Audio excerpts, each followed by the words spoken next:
بعنوان كيف ألومك، من كلمات الشاعر هلال غالب مثنى، وأداء الشاعر أبو عقيل، تحت إشراف شفيق أبو ناصر.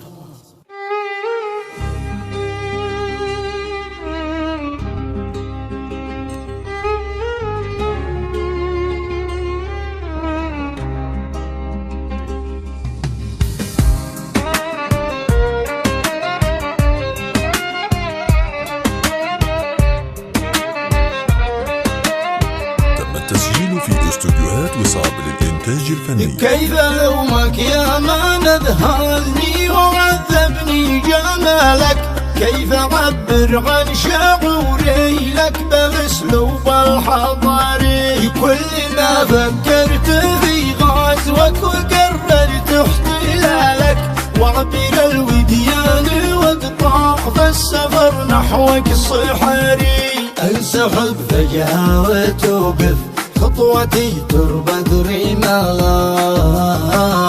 والتزم بالصمت وتراجع عن الزحف الضراري. كم عليك اسأل نجوم الليل وتسلق جبالك، أو عسى أشوفك بعيني بين غزلان البراري. في يمينك حط إن شئت ولا في شمالك، يا نفسي ويا قصدي ويا كل اختياري. واسقني بالكاس من عذبك ومن صافي زلالك، قبل ما تغرقني أمواجك في أعماق البحر. يا حكاية ألف ليلة ودي أسأل كيف حالك، تطمئن النفس حين أسأل وأحس إنك جواري. كيف تهجر قلب عاشق منتظر لحظة وصالك، كيف قل لي ربما إحساسك من الأشواق راجع أسلوبك معيلة، كنت ساكن في خيالك. واعتذر من أجل أحس أنت رديت اعتباري.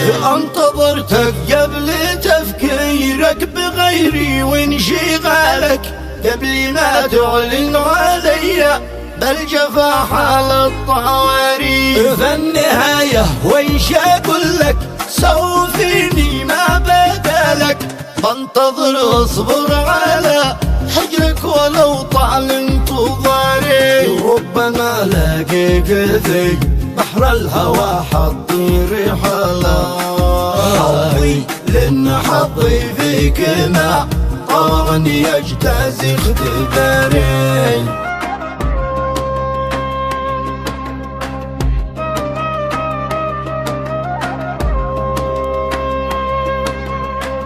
كيف ألومك يا ما نذهلني وعذبني جمالك، كيف أعبر عن شعوري لك بالأسلوب الحضاري.